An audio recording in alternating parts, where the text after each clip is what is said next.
Hi, my name's Tony, and I'm with Beast Mode Tactical. Today we're going to be reassembling my WASR-10 by Century Firearms.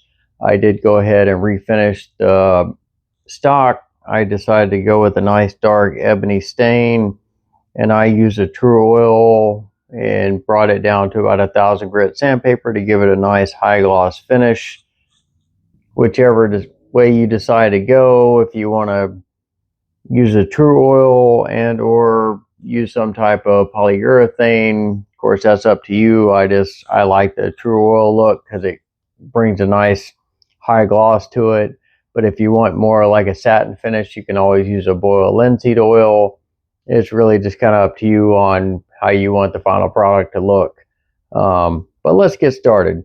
And one thing to always think about, whether you're using any type of true oil, linseed oil, or any other type of finish, make sure you don't get too much around these edges because it is a very tight fit, and when you're trying to put it back together, it makes it very difficult.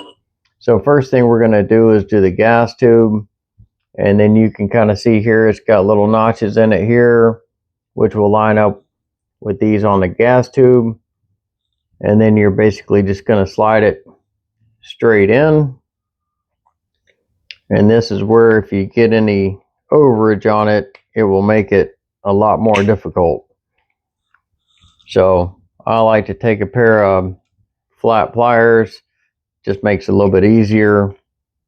Do a light hold on it, and if you're worried about marring it up, you can always put some blue painter's tape on it, and this can either go this way or that way. It doesn't matter which way you spin it, but you want to keep pressure on it because if it's trying to pull out, it won't spin very easily. So try it that way. And like I said, keep that pressure on it. Once it spins,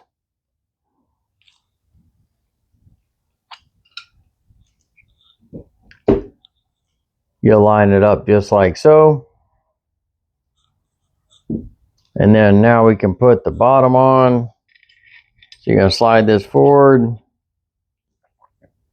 And then this piece right here is going to slide in there.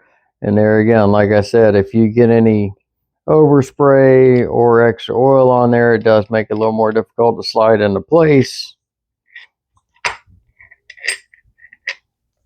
And once you get it in, you're just going to slide this straight on. You got this little lever right here. You're going to flip it over, and that'll lock it in. And then to put the gas tube on, first you got this lever right here, and that's going to control this. You can kind of, hopefully you can see it in the video, it kind of moves, but you want it to be nice and flat. So when you're sliding the gas tube in, it'll slide right into place. Then you're just going to flip that all the way down. And then one thing to consider, if you are going to refinish your stock, always take note on the areas which you can see, which is here and here, and on the gas tube under here on the wood, because if you don't take your time and refinish those properly, you will be able to see it in the end result. So next we got the buttstock, which is going to slide this in like so.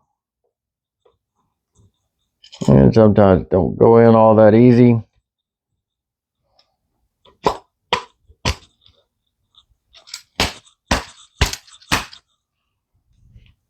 And then you just got 2 screws here and here.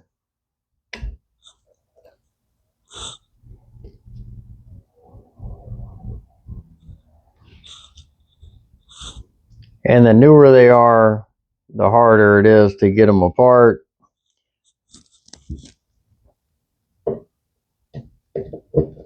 This one here takes a Phillips.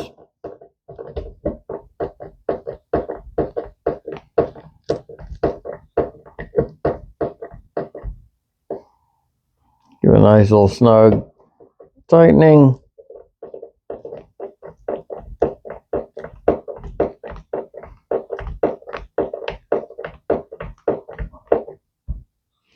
There we go.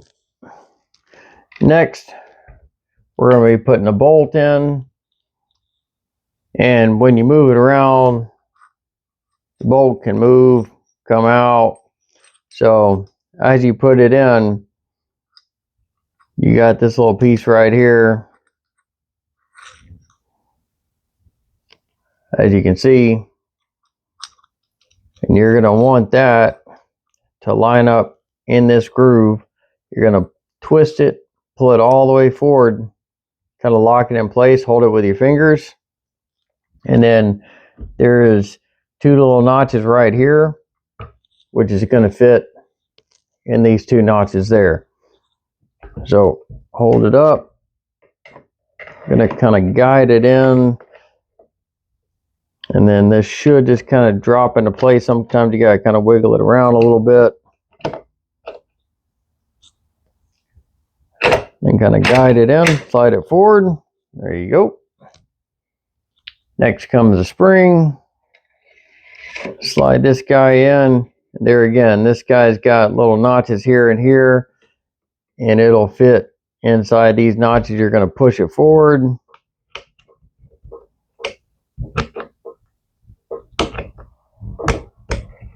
And then let it slide back and rest. Next, the dust cover.